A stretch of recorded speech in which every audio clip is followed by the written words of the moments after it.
analyst Ceng Sagnic. First of all, I just wanted to get your reaction to President Erdogan's address in Parliament. He definitely didn't mince his words, but do you think we can maybe predict a Turkish operation against Syrian government forces in Idlib? Well, the Turkish President Erdogan announced that the Turkish government would wait for another 15 to 16 days until the end of the month to do any operations against any party in the Idlib region. It was a clear message that the Turkish government is expecting Russia to mediate and doesn't want to launch any attacks without using the chances for mediation through Moscow. The Turkish army has been deploying forces in and around Idlib, signaling that it will respond to continued attacks on its forces and its allied groups. But in the meantime, among all these high rhetoric, President Erdogan also vowed that the Turkish government will wait and see until the end of February, signaling that Ankara is waiting for Moscow to mediate. We know that Russia and Turkey have both accused each other of violating the de-escalation agreements. What's your take on that? Do you think they have been both upholding their ends of the bargain? Well, the agreement has been holding with many controversies, but it has been holding since 2018. It's very hard to detect which side implemented its duties as indicated in the agreement, but the Russian forces have been a significant mediating factor in northwestern Syria to prevent clashes between the Syrian regime and Turkey.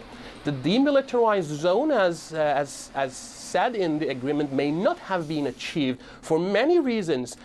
First of all, because of the continued presence of groups that are allegedly linked to Al-Qaeda and its affiliates, but no significant clashes other than skirmishes happen in northwestern Idlib. It shows that the Russian supervision of the agreement has been successful. One point that I'd like to underline here, the Turkish role in northern and northwestern Syria depends on the superpowers, namely the US and Russia.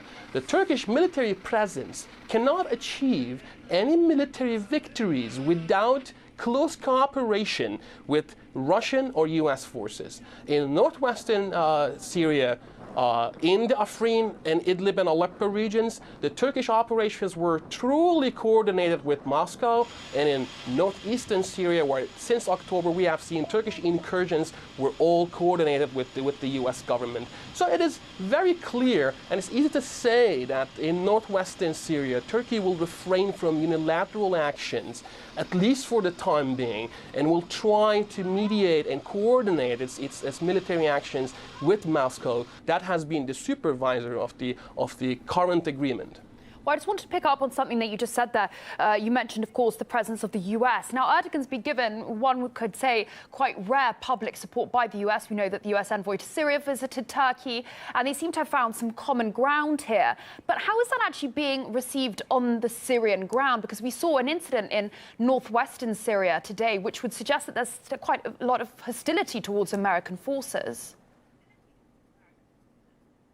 Well, first of all, the US government's reaction, in my opinion, has been only lip service because Idlib falls outside US influence. Let's assume that Turkey and the US reinitiate their cooperation in Syria, as happened in the early years of the Syrian conflict. The US has no influence in those regions to facilitate any Turkish military maneuvers. So whatever the US official position might be in this sphere will remain as a lip service, trying to repair the relations between Washington and Ankara in the wake of the rapprochement between Ankara and Moscow.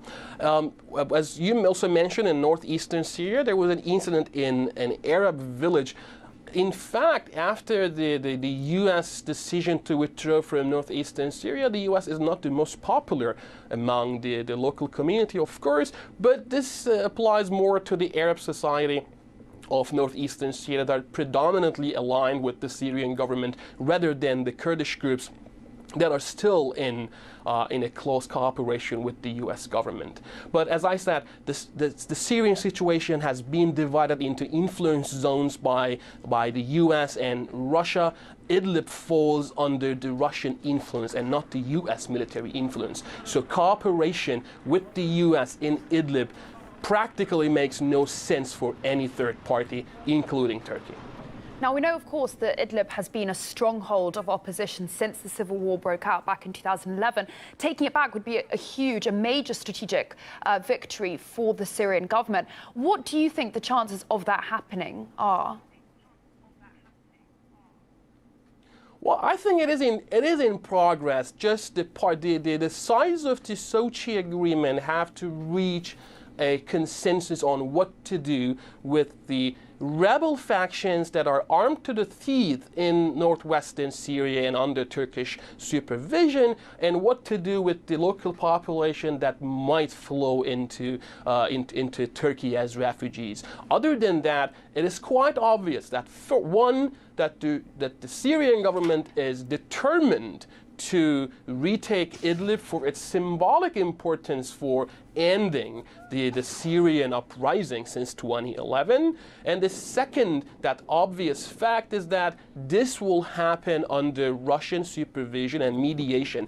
So the Russian supervision and the mediation is the key factor here that both Turkey and the Syrian government are likely to resort to in the coming weeks. And in the long run, I personally think that this is the fate of the northwestern sectors of Syria that will fall under the Syrian rule, but better be through cooperation and coordination among the parties that signed the Sochi agreement, and not through skirmishes between Turkey and Syria. Well, many thanks for taking the time and your insight coming onto this program. That was Ceng Sagnic, geopolitical analyst. Many thanks.